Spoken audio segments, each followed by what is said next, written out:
그러므로 너희가 그리스도 예수를 주로 받았으니 그 안에서 행하되 그 안에 뿌리를 박으며 세움을 받아 교훈을 받은 대로 믿음에 굳게 서서 감사함을 넘치게 하라. 할렐루야. 우리가 이렇게 거룩한 주일에 예배 드릴 수 있다는 것이 크신 축복입니다. 이 자리에 나오신 여러분을 주님의 이름으로 사랑하고 축복합니다. 코로나를 뛰어넘어서 비욘드 코로나라는 시대에 살고 있습니다. 우리가 코로나와 함께 살아가는 위드 코로나이기도 하지만 분명히 이 모든 것이 지나가고 또 하나님의 은혜가 우리 가운데 넘치게 될 줄 믿습니다. 그러므로 교회가 소그룹 또 속회, 선교회도 속히 잘 모이고 식사도 같이 하는 그런 시기가 빨리 다가왔으면 좋겠습니다.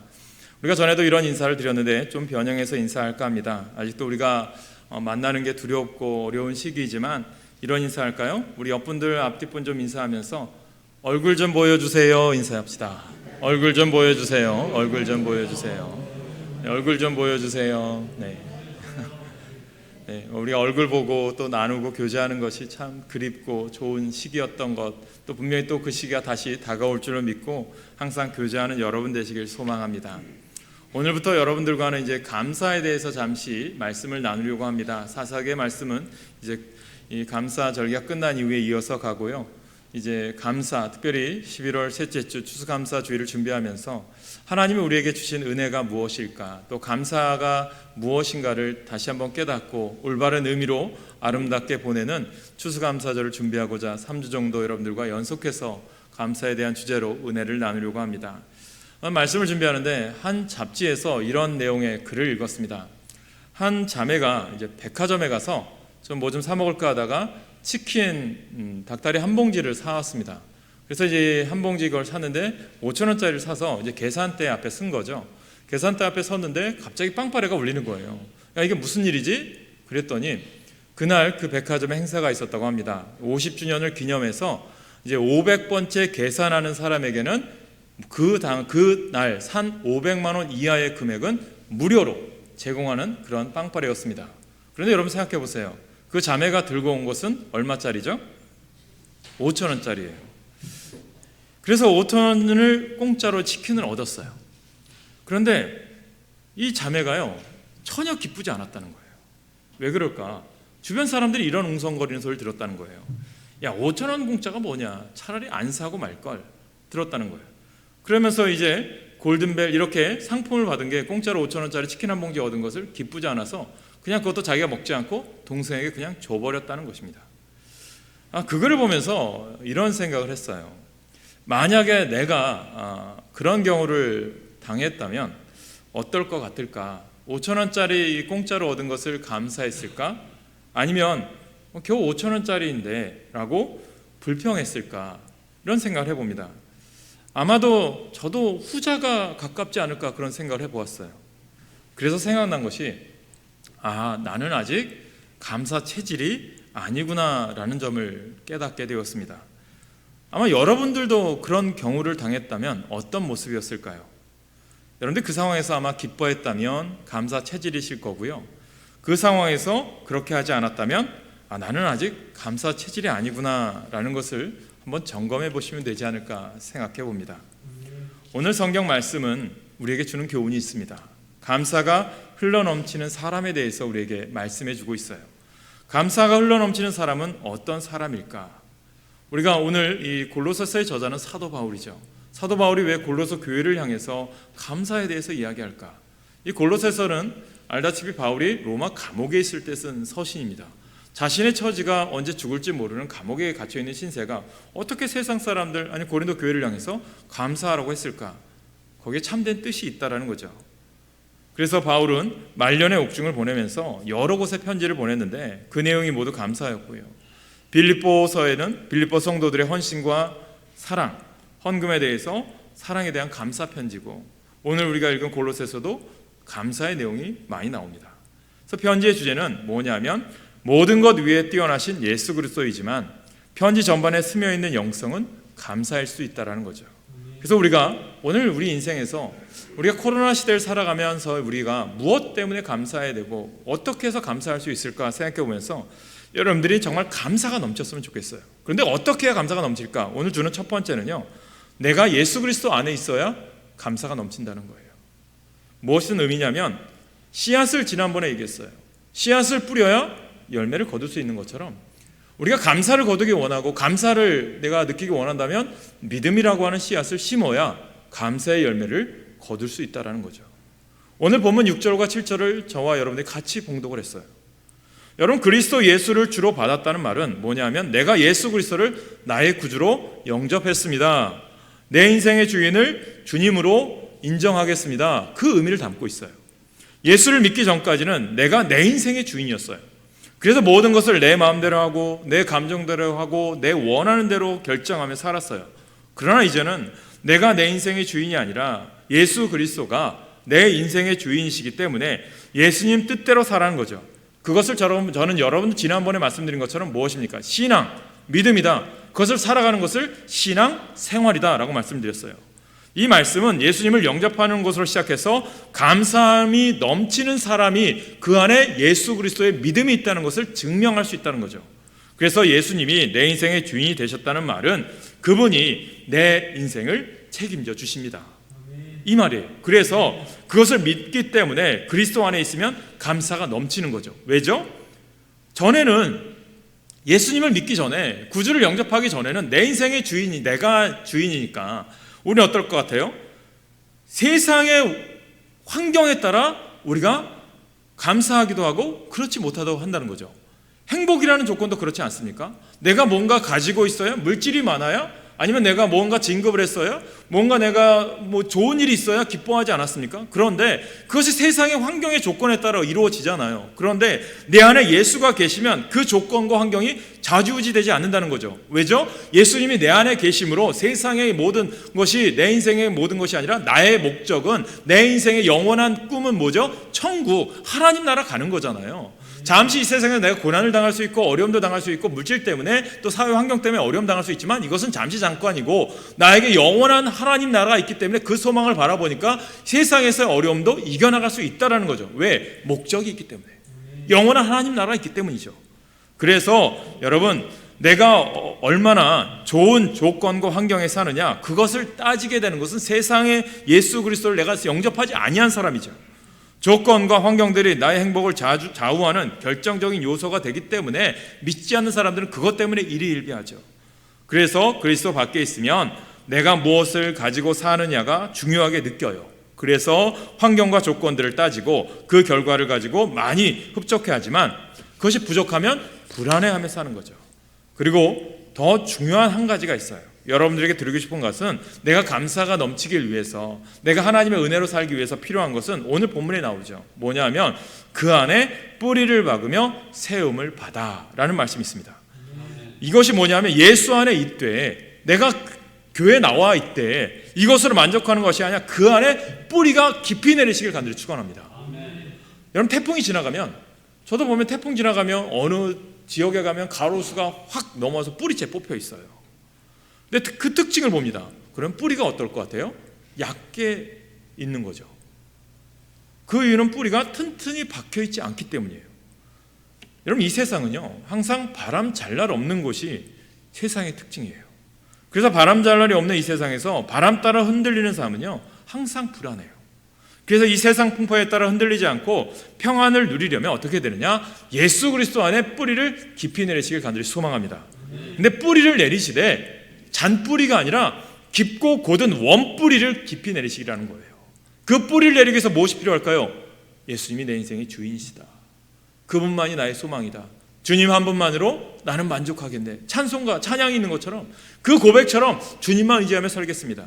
이제 우리가 설교 후에 찬송가 445장 하나 부를 텐데, 이 찬송가의 가사가 참 너무 은혜돼요. 우리 연세 드신 분들이 너무 좋아하는 찬송 아닙니까? 태산을 넘어 험고에 가도 빛 가운데로 걸어가면 주께서 항상 지키시기로 약속한 말씀 변치 않네. 우리 인생을 돌아보세요. 연세 드신 분들 여기 계시지만 태산을 넘는 것 같고 험곡을 걷는 것 같아요. 어려운 여정 속에 살아오셨어요. 그런데 항상 지금 살아갈 수 있는 것은 주님이 나를 인도하셨기 때문에, 빛 가운데로 걸어갈 수 있는 힘을 주셨기 때문에 가능했기에 내가 지금 서 있는 것 아니냐. 그 믿음으로 살아온 분들 아니십니까? 저는 여러분들이 태산 같은 어려움과 험곡 같은 계곡과 같은 그런 어려운 길을 걸을지라도 주님이 함께 하시니 여러분들이 언제나 믿음으로 승리하는 삶 사시길 간절히 축원합니다. 그래서 여러분들에게 드리고 싶은 말씀은 어떤 사람은요 자신의 경험에 믿음의 뿌리를 내리기도 해요. 어떤 사람은 자신의 지식에 믿음의 뿌리를 내리기도 해요. 어떤 사람은 잘못된 편견에 믿음의 뿌리를 내리기도 해요. 그런 믿음은요 흔들리기 쉬워요. 자신의 경험과 상반되는 일이 벌어지고 자신의 지식과 상반되는 일이 벌어졌을 때는요 흔들리고 말아요. 그래서 평안을 누리지 못하고 감사를 잃어버리게 되겠죠. 믿음의 뿌리가 잘못 내려졌기 때문이에요. 그러나 예수 그리스도에게 믿음의 뿌리를 깊이 내린 사람은요 어떤 일에도 흔들리지 않고 감사의 마음으로 평안을 누리게 됩니다. 예수님을 보세요. 우리가 믿는 예수님 어떻습니까? 이 세상에서 가장 억울하게 재판을 당하고 십자가를 지고 가는데도요 평안을 누려요. 마지막까지도 그 십자가상에서 저들을 용서하여 주시옵소서 그렇게 하신 분 아닙니까? 또 우리는 어떻습니까? 사도 바울은 어때요? 빌보 지역에 복음을 전해요. 하나님의 놀라운 기적이 일어나요. 아픈 자들이 일어나고 또 하나님의 놀라운 복들이 임해요. 그런데 그것 때문에 어떤 일이 있습니까? 질투를 받아 시기를 받아서 빌립보 감옥에 갇혀요. 우리 같으면 어떨 것 같아요? 원망하고 불평하겠죠. 그런데 바울은 신라는 그렇게 하지 않아요. 찬송을 부르고 기도를 했죠. 하나님 분명히 나를 이렇게 인도한 데는 하나님의 뜻이 있겠지. 그 믿음대로 나아간 거죠. 그때 어떤 기적이 일어납니까? 옥문이 열려요. 옥문이 열린 것보다 더 큰 기적이 무엇입니까? 간수장이 죽으려고 하는 간수장을 바울이 복음을 전해서 주 예수를 믿으라. 그리하면 너와 내 집이 구원을 얻으리라. 한 영혼을 구원하기 위한 하나님의 계획인 거죠. 저는 여러분들이 오늘 우리가 이 코로나 시대의 어려운 상황 가운데 있는 이 우리들에게 하나님은 한 영혼이라도 구원하기 위해서 이러한 어려움을 이겨나가게 하신 줄 믿으시길 간절히 소망합니다. 그래서요 예수 그리스도 안에 깊이 뿌리 내린 사람은요 어떤 일이 벌어졌을 때도 흔들리지 않고 감사의 마음으로 평안을 누리게 되는 겁니다. 그 믿음이 있길 간절히 축원합니다. 그러므로 우리의 믿음은 예수 그리스도 안에 깊이 뿌리 내리시길 간절히 축원합니다. 제가 정말 치유 상담으로 좋아하는 목사님이 계세요. 정태기 목사님이에요. 그분이 정말 복음을 전하고 젊었을 때 열심히 사역을 하시다가 번아웃 된 거예요. 지치셨어요. 그러다 보니까 힘들다 보니까 그 친구 목사가 정 목사 한번 저 끝에 소록도라는 섬이 있어. 그곳에 가서 한번 잠시 기도하고 오게. 그 얘기를 들은 거예요. 지금은 이제 소록도에 다리가 놓였다고 해요. 저도 한번 간 적이 있는데 이제 배 타고 들어간 적이 있어요. 근데 이 정태기 목사님이 그래도 목사니까 소록도에 도착하자마자 가까운 교회를 간 거예요. 교회를 갔는데 자신이 너무 힘들고 지쳐서 울면서 하나님 저에게 이렇게 복음을 전하고 하나님의 일을 하는데 왜 이렇게 어려움이 옵니까? 되는 일이 없습니까? 원망하고 불평불만하면서 기도하고 있는데 그 정태기 목사 앞에 앉은 사람이 기도 소리가 들리는 거예요. 하나님 감사합니다. 하나님 감사합니다. 계속 그 말 되뇌이는 거예요. 아니 이분이 어떤 삶이길래 어떤 모습이길래 감사를 할까? 한번 물어보려고 앞에 쳐다봤어요. 어떤 분일 것 같아요? 한센병이죠. 코가 문드러지고 손마디가 다 떨어져 나가고 정말 우리가 직접 보기 힘든 모습을 하면서 감사하고 있다는 거예요. 그래서 정태규 목사님이 회개를 하신 거예요. 하나님 저분도 저렇게 감사해요. 나는 사지가 멀쩡한데 이렇게 하나님 원망했어요. 잘못했습니다. 회개하고 돌아와서 지금도 사역하세요. 연세가 지긋한 나이에도 가정을 회복시키기 위해서 치유상담연구원을 하시죠. 또 우리나라에서 설교로 유명한 분이 있어요. 지금은 은퇴하셨지만 이제 설교 준비하고 설교 배우는 학생들한테 이분의 설교를 꼭 들어보라고 권면을 해요. 곽선희 목사님이에요. 곽선희 목사님 한 번은 중국 연변으로 이제 부흥회를 간 거예요. 그런데 그곳에서 부탁을 받은 거예요. 16년 동안 병상에 누워 있는 분이 계신데 목사님의 설교를 그렇게 많이 들었는데 한번 가서 기도해 주십시오. 신방 요청을 받고 곽선희 목사님이 그곳에 신방을 가신 거예요. 근데 이분이 어떻게 했느냐? 그분은 중국이 공산화되고 문화혁명을 겪으면서 예수 믿는 반동분자가 되셔서 40년 동안 감옥에서 지냈고 매도 많이 맞고 고문을 많이 당해서 하반신이 마비되고 손발이 다 부러져서 걸을 수 없는 상태로 16년 동안을 병상에 있었던 거예요. 그래서 그분이 항상 극동방송으로, 지금도 북한이나 이쪽 중국 쪽에 다 극동방송에 방송되거든요. 이 곽선희 목사님 설교를 들었는데 너무 은혜 받은 거죠. 그런데 이분이 자기 가정에 신방 오신다고 하니까 너무나도 감격한 거죠. 그런데 그 신방을 16년 동안 누워있던 그분보다 더 감동받고 은혜 받은 사람이 곽선희 목사님이래요. 왜냐하면 그분을 봤더니 16년 동안 병상에 누워있는 분인데 그의 모습이 천사 같다라는 거예요. 근데 그분이 곽선희 목사님이 그 16년 동안 병상에 있는 그분의 기도 소리를 들었는데 무엇을 주세요? 어떻게 해주세요? 그런 기도 내용이 하나도 없다라는 거예요. 이러해서 감사하고 저러해서 감사합니다. 그런 감사로 시작해서 감사로 마치는 기도밖에 없다는 거예요. 그분의 딱 한 가지 소원은 뭐냐면 하나님 내 발로 걸어서 예배당에 가서 기도할 수 있게 해주세요. 예배 드릴 수 있게 해주세요. 그 기도밖에 없었다는 거예요. 여러분 예수님 때문에 그렇게 고생만 한 생애인데 어떻게 그리 감사할까요? 그것은요 예수 그리스도 안에 깊이 뿌리 박고 있기 때문이에요. 사랑하는 성도 여러분, 예수 그리스도 안에 깊이 뿌리 내리세요. 그분은 예수 안에서 이 세상 물질이 줄 수 없는 평안을 누리고 있었고 예수님 안에서 이 세상 어느 누구에 받을 수 없는 사랑을 받고 있었기 때문입니다. 그러므로 예수 안에 있는 것이 이 세상 어떤 조건과 환경보다 중요하다는 거예요. 우리의 삶이 왜 불안할까요? 돈이 없어서요?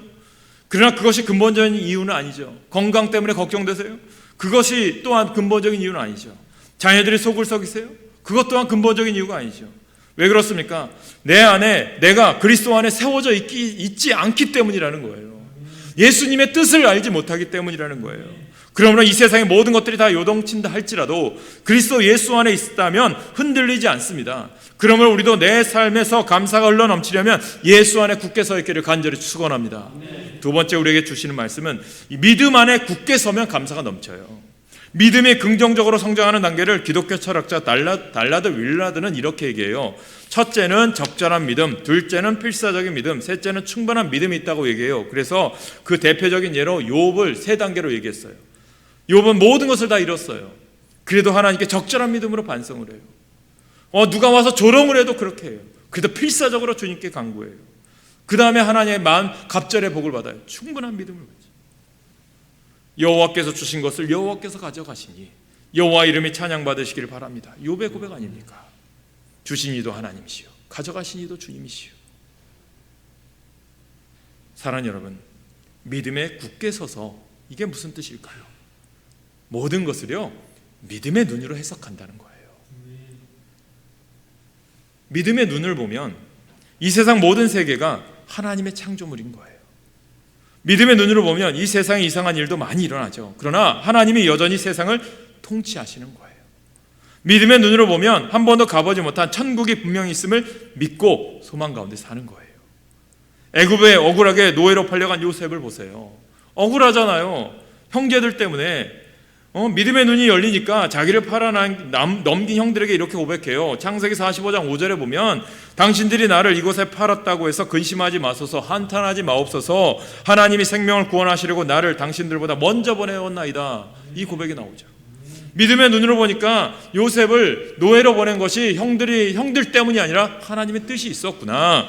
복음으로 나를 인도하셨구나. 하나님의 뜻이 있어서 7년 대 가뭄이 있을 때 가족들을 구원하기 위해서 나를 보내셨구나. 하나님의 사명이 있기 때문에 나를 고난 중에 내버려 두셨구나. 이것을 알게 된다는 거죠. 이것을 깨닫게 되길 간절히 축원합니다. 우리 교회 성도님들도 말할 수 없는 고난이 있을 수 있어요.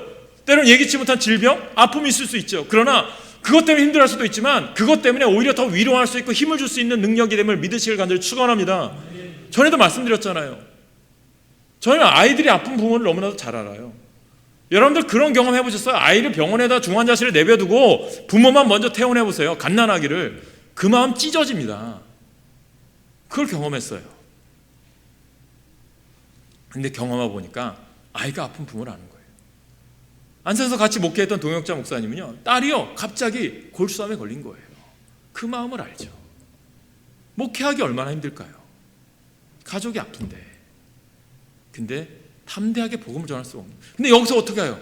여러분들에게 내 딸이 아파요, 내 딸 때문에 힘들어요, 이렇게 얘기하는 목사 그렇게 얘기할 수 있어요? 그렇게 못하는 아픔도 있으면서 담대하게 복음을 전하는 거죠. 왜? 주님이 오늘도 나와 함께 하시기에. 저는 여러분들이 그런 믿음의 서기를 간절히 축원합니다. 믿음의 눈으로 보면 하나님이 보이는 거예요. 하나님 앞에 믿음의 눈이 열리지 않으면 어떻게 해요? 답답한 현실만 보이죠. 믿음의 눈이 열리지 않으니까 죄와 마귀가 가득한 세상에서 악과 불의만 보여지게 되고 소망을 잃어버린 채 절망하며 살게 되는 거예요. 악에 받쳐 살게 됩니다. 그런 삶은 매일매일의 전쟁에서 안식이 없어요. 요즘 오징어 게임이 인기라잖아요. 그래서 한번 봤어요. CBS에서 같이 공부한 분이 한번 바보라고 봤는데요, 정말 영화 드라마 잘 만들어 놓은 것보다도요 정말 욕도 많이 나오고 정말 아이들이 볼 만한 그런 게 아니에요. 거기서 그런 얘기 하나 나오더라고요. 이 세상이 지옥이야. 참 안타깝죠. 누가 그렇게 만들었을까? 그런데 지옥이지만 주님은 이곳 같은 곳에서 빛과 소금의 역할을 감당해서 누구를 부르셨어요? 우리를 부르신 거예요. 저와 여러분을 택하신 거예요. 교회가 그 일을 감당하라고. 어려운 사람들 도와주고 믿음으로 주님 앞에 베풀라고 주신 거예요. 저는 여러분들이 복 받기를 원한다니까요. 잘 되기를 원해요. 우리 교회도 풍성하게 잘 되기를 원하고 부흥하기를 원해요. 그런데 내가 목사가 잘 되기 위해서요? 아니에요. 여러분들이 잘 되고 교회도 잘 되는데 누구를 위해서? 지역을 섬기고 나라를 위해서, 어려운 사람들 돕기 위해서 우리 교회가 더 풍성해지길 저는 기도하는 거예요. 여러분 사업도 잘 되길 바라고요. 여러분 일터도 다 잘 되길 바라요. 진급도 많이 하셔서 많이 벌기를 원해요. 그런데 오직 누구를 위해서? 주님의 영광을 위하여. 그렇게 하실 간절히 축원합니다. 그래야 복을 주시는 거예요.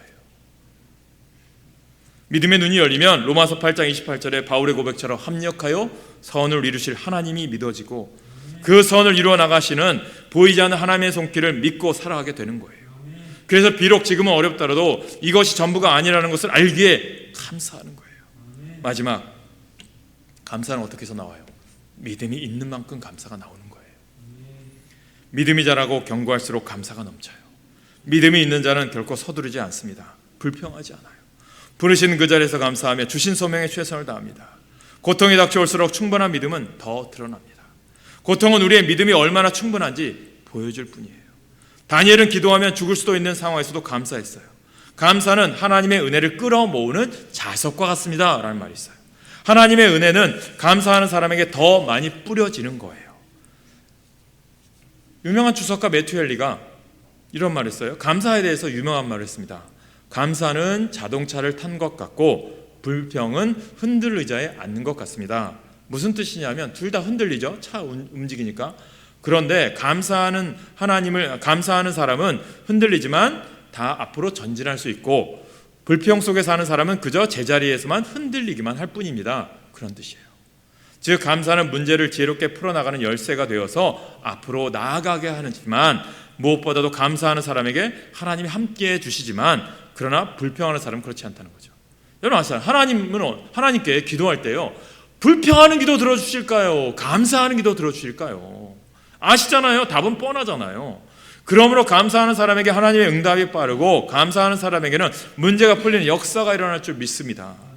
감사하는 사람의 그 꿈은 반드시 이루어지게 되는 거예요. 그래서 감사하는 사람은 복을 받되 계속적인 복을 받는 거예요. 축복은 감사의 문으로 들어오고 불평의 문으로 나간다 라는 말이 있어요. 불평하면 불행이 평생 따르고 원망하면 원 없이 망하게 되는 거예요. 그러나 감사는 불행을 축복으로 바꾸는 축복의 통로가 됩니다. 그러므로 우리는 오늘 이 바울의 말씀처럼 말씀대로 믿음의 기초가 바로 세워져 감사가 흘러넘치는 주님의 자녀들 되시길 간절히 축원합니다. 사도 바울은 풍랑을 만난 중에도 감사했어요. 내 은혜가 내게 족하다. 어렵죠. 질병도 있었고 아픔도 있었고 죽을 뻔도 했어요. 그래도 하나님 감사합니다. 예수님은 잡히시던 밤에 감사하고 제자들과 거룩한 만찬을 하셨죠. 그러기 위해서 오늘 바울은 7절 말씀처럼 여러분은 주 안에서 뿌리를 내리고 세움을 받으며 가르침을 받은 대로 믿음 안에 굳게 서서 감사가 넘치게 하십시오. 우리 믿음이 충분한 믿음이기를 바랍니다. 여호와는 나의 목자시니 내게 부족함이 없으리로다 라고 고백하는 충분한 믿음으로 어떠한 시험과 고난 속에서도 감사가 넘쳐나는 아름다운 열매 맺는 삶이 되시길 간절히 축원합니다. 범사에 감사하라는 말씀은 실현 불가능한 명령이 아니라 우리가 경험할 수 있는 믿음의 열매인 것입니다.